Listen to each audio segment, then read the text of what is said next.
They came prepared to do what they did as if they were on a mission. She texted me. She said she was inside, that there was a shooter outside shooting, that she's locked in her office. She said, "I love you," and I came over here. A Southern California community on high alert today following a deadly mass shooting. The nation watched what could have become a violent takedown of suspects connected to that attack. At least 2 suspects are dead. Our top story tonight is an incident that officers describe as a domestic terrorist type of situation. Witnesses reported the sound of bullets flying at the Inland Regional Center in San Bernardino this morning. Police say at least 14 people were killed at the center. They say 3 shooters wearing military-style uniforms may have been behind the attack. This is all taking place nearly 100 miles north of San Diego. The center is west of the San Bernardino airport. KPBS reporter Steve Walsh joins us from the newsroom with more on the investigation. So here's what we know. Gunmen remained at large until roughly 3:15 when police surrounded a black SUV and opened fire. Police say 2 suspects in that SUV were killed, a man and a woman, and an officer was taken to the hospital with non-life-threatening injuries. Police picked up a 3rd person near the shootout, but are still trying to determine whether they or anyone else is involved. Throughout the day, questions remain. What motivated the suspects? FBI agents are investigating whether terrorism was a factor in this. Suspects were dressed in what police describe as tactical gear, and they carried assault weapons. An explosive device was found at the center. Police are tracking down a lead that one of the shooters had left a holiday party at the center. Steve Walsh, KPBS News. Relatives describe hearing from loved ones trapped inside the social services facility. San Bernardino resident Terry Pettit read a text from his daughter. She said,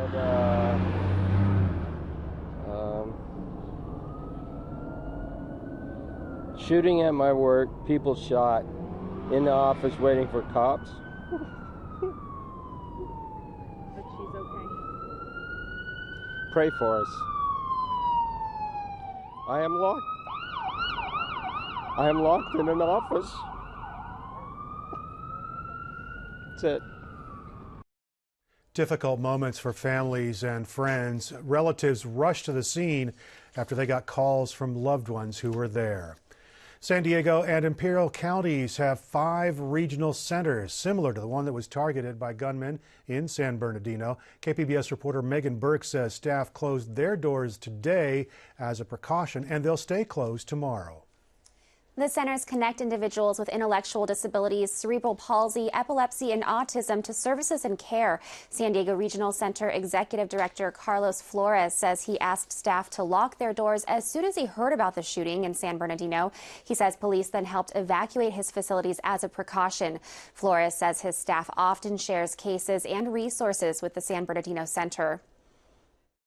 I don't understand how an agency such as Inland Regional Center, whose job is to care for people, to assist people with developmental disabilities. You know, one of the most noblest causes, how an organization like that could be targeted. The children that go there have developmental disabilities, epilepsy, and other disabilities. So understanding of regular world is difficult. To be party to possibly witnessing a shooting is just unimaginable.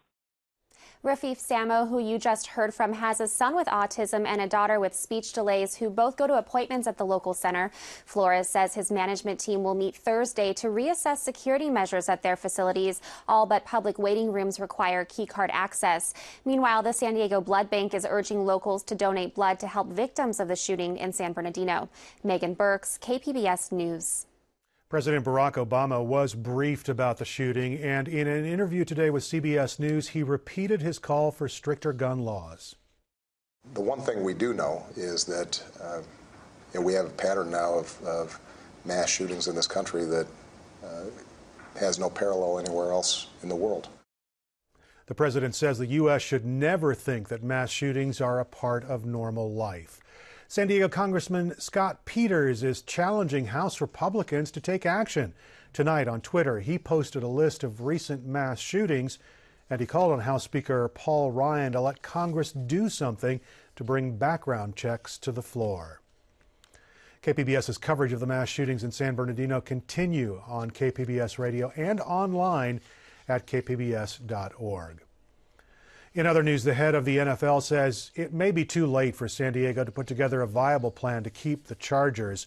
The San Diego Union Tribune reporting today that NFL Commissioner Robert Goodell told him that San Diego would have to present certainty in their plan to build a new stadium for the Chargers. Certainty that would be lacking if the city has yet to schedule a referendum on public financing of that stadium. NFL team owners will meet next month to discuss relocating a team to the Los Angeles area. And it's not clear if that's when they'll be voting on which team would go there. A coalition of public health groups will try to put a measure to raise California's tobacco tax on next November's ballot. From our North County Bureau, KPBS health reporter Kenny Goldberg says a tobacco tax hike initiative fell just short of passage back in 2012. The 2012 measure would have raised the tobacco tax by $1 a pack. This time, the coalition wants to put a $2 a pack increase on the ballot. The proposal would give most of the new revenue to Medi-Cal and other health programs.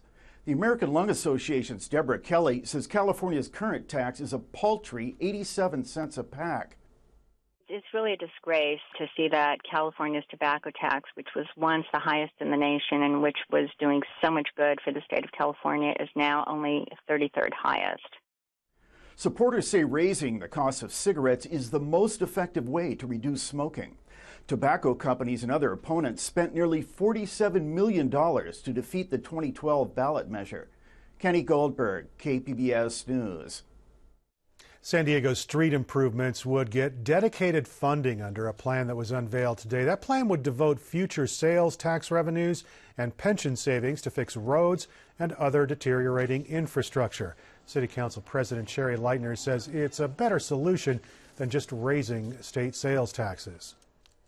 It's imperative that as a city, we identify and allocate funding sources within our means before we look for outside sources or ask voters to consider approving additional tax increases.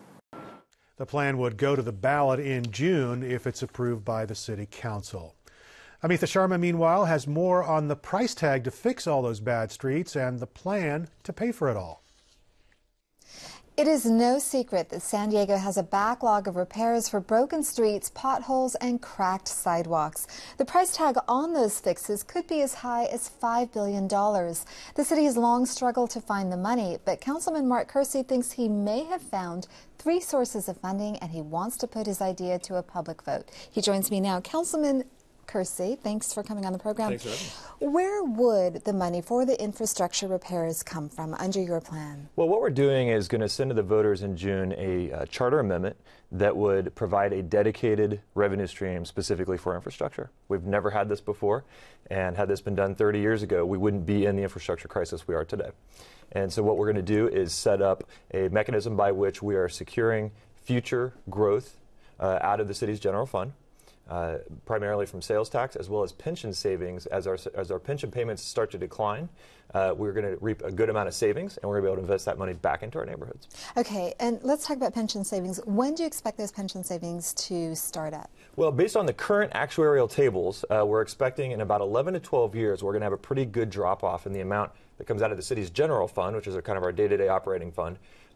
That's going to get reduced pretty substantially. And then in 2029, it gets reduced even more. And so you're talking about potentially an extra $100 million annually that we're going to have for infrastructure investment. Okay, and what about sales tax? What's the average growth in sales tax annually? The average growth is about 3%. It fluctuates, obviously. If we're in a recession, it goes down, and some years it goes up more than 3%. But the average is about 3%.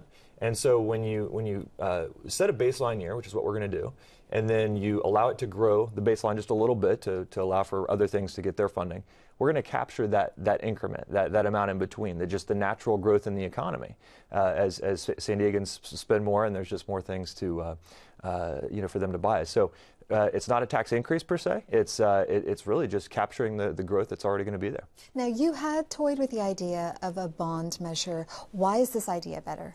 Well, the bond, if it was backed by a tax increase, would require a vote of the people to do that. And for me, I can't in good conscience ask the people to raise their taxes to support a bond like that if we're not showing that future city leaders are going to have to prioritize infrastructure spending.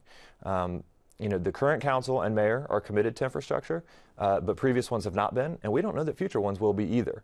And so having the voter mandate in the charter that this will forever be a priority for city leaders is critical, and that's why we're going this route. So what is your sales pitch to the voters?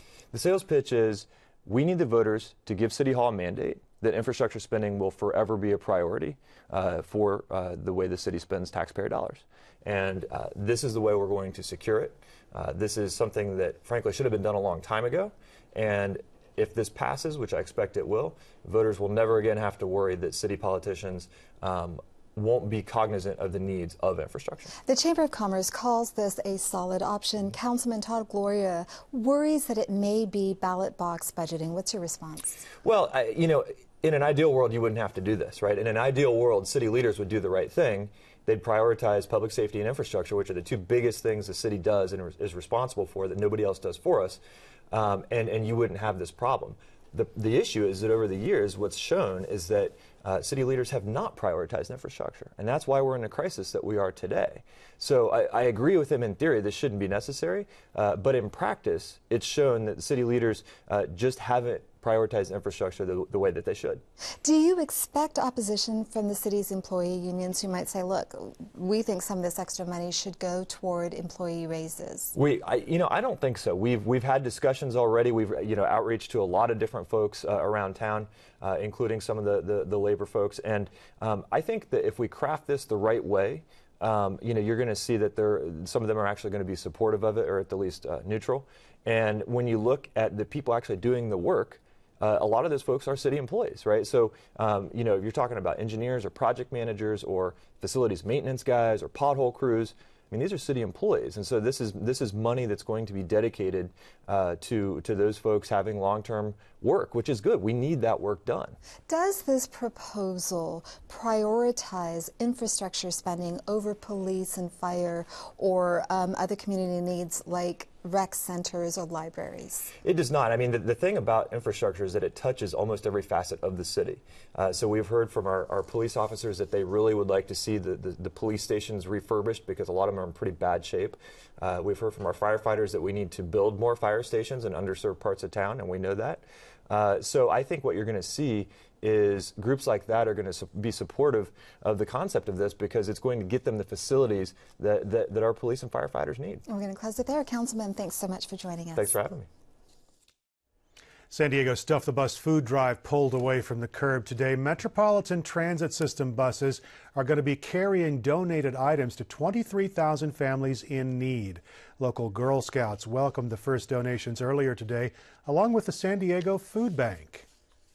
We have a saying that hunger has no season, but obviously during the holidays, when budgets are stretched even tighter, we see more hardship among these families, so they're trying to have a great holiday season. But of course, being food insecure does put a lot of pressure on these families.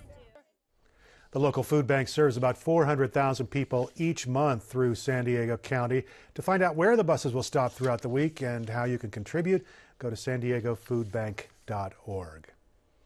Many people don't know there are two commercial airports in San Diego County, Lindbergh Field, of course, and also the much smaller McClellan-Palomar Airport in Carlsbad. San Diego County supervisors will soon vote on a new 20-year master plan for Palomar. From the North County Bureau, KPBS reporter Allison St. John says plans to improve the airport are raising questions about who actually benefits. Palomar Airport's commercial terminal is clean and welcoming, but totally empty. The terminal is part of a $75 million investment San Diego County made in the regional airport 7 years ago. The arrivals and departure boards are empty too. The last commercial flights from Palomar stopped earlier this year. However, step behind the terminal and onto the runway and you'll see a different picture. Jets, like this one from Mexico, are flying in several times an hour. So what's going on? Well, Palomar Airport is booming with business from private jets. Companies can either keep their jets here or they can charter one. 70 jets are based here. 5 major aviation businesses based at Palomar provide hangars, refueling, and maintenance services. Private operator Premier Jet is said to have one of the nicest air terminals in the county. Larger jets are increasingly stretching the limits of the runway. Airport has seen 6,000 landings and takeoffs in the last year from aircraft that are larger than it's currently designed for. That means the FAA expects it to make upgrades to meet the growing demand for larger jets. So what happened to the commercial flights for the general public? Olivier Brackett, the manager at Palomar Airport, says there is a demand for service. When SkyWest was flying, we had 50,000 people a year using Palomar Airport, flying commercially. One reason United pulled its SkyWest commuter flights last year was because the runway is too short for its new aircraft. Lengthening the runway might bring them back. An airport advisory committee appointed by County Supervisor Bill Horn has recommended a new master plan with airport improvements costing $100 million. But that does not include the cost of extending the runway. The plan reconfigures the runway and adds safety features at each end to help stop planes from overshooting. So, if you look to the north side, those aircraft would be relocated south, and the fuel tank over there and the antennas that would also be relocated south, and that whole area would be cleared out. So who would pay? The FAA might cover 90% of safety improvements, but much less to extend the runway. That would cost tens of millions more. And if public money were used, would the improvements benefit private corporate jets more than the general public? Rick Baldridge is Chief Operating Officer of Viasat, a thriving telecommunications company based in Carlsbad. Viasat does not own a corporate jet, and he would like to see the commercial flights come back. We have facilities all across the country, so connecting in from an airport instead of having to drive down the I-5 for a connection is very convenient for us. Baldridge says traffic to Lindbergh Field is now so bad that Viasat employees often drive north to John Wayne Airport in Orange County rather than south to San Diego, though it's twice as far. Just from an infrastructure standpoint, I think North County has been somewhat forgotten. North County residents are conflicted. Craig Correll says he'd like to fly out of Palomar Airport, but the noise from the existing air traffic over his Carlsbad home is already terrible at times. He worries that property values might be negatively affected as they have been around John Wayne Airport. My understanding is that you make a complaint, they write it down, it becomes of record, and then nothing happens. Palomar Airport received 2,000 noise complaints last year, Brackett says, mostly from homes southwest of the runway. But he says though he manages the airport, he has no control over the air traffic. I am forbidden from restricting the airport to certain types of aircraft using it or the times of day that aircraft can land or depart. The FAA says it, quote, does not have a mechanism to prevent an aircraft larger than the design aircraft from using an airport, provided it can land and take off safely. Amanda Rigby, a city councilwoman from the neighbouring city of Vista, says her constituents started to complain 3 years ago of larger jets flying into Palomar so low they cast a shadow over their backyards and caused china to rattle in the cupboards. The FAA says its inspectors have not witnessed any planes flying lower than regulations allow around Palomar. When the FAA says you can't possibly know there's an aircraft, if there is, it's so high above you you'd never see it or hear it. If we're experiencing that much noise and rattling windows and things falling off shelves, those aircraft are over our homes and they are low and they are bigger than the weekend aircraft. The Vista City Council is considering writing to the FAA to ask for flight paths to be realigned. There obviously is something going on here and they're just not being honest with us about it, so it really makes us all wonder, what is the end game here? Residents wonder if the new master plan for Palomar would allow air traffic growth to take off under the radar. Alison St. John, KPBS News.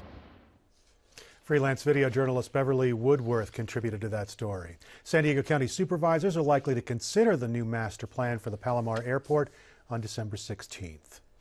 Now, a closer look at Navy training exercises and marine mammals. Amitha Sharma has more on that debate over using explosives and sonar technology off the coast of San Diego.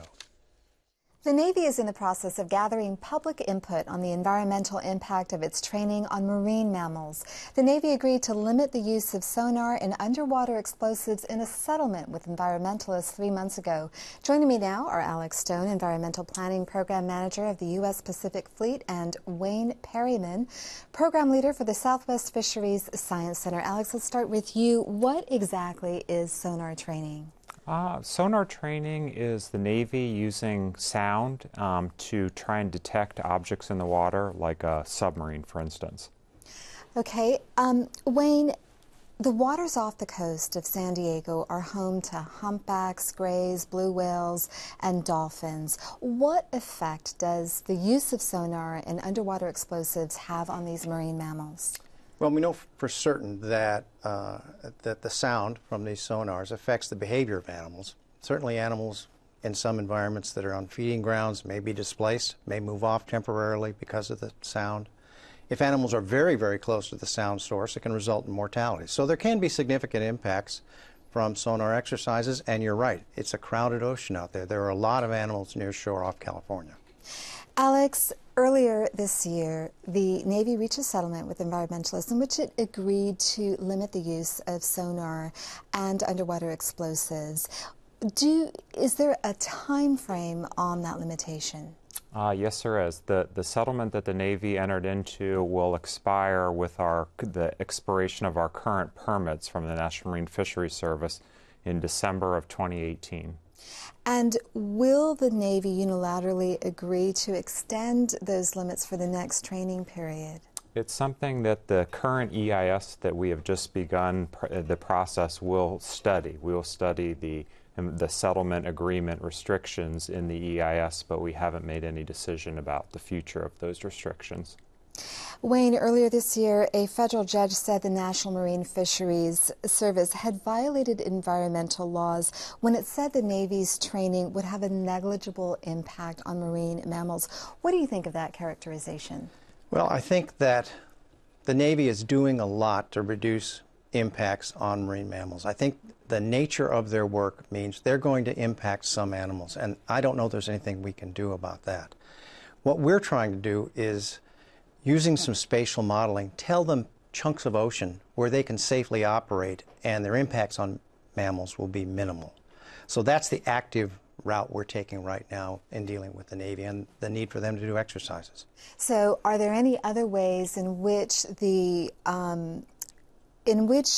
service might change how it evaluates the impact? I think that's underway right now.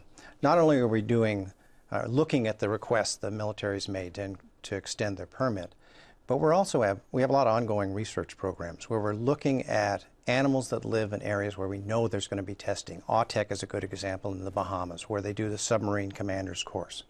We're tagging animals and see how they respond to this sound. Is there a short-term effect? Is there a long-term effect?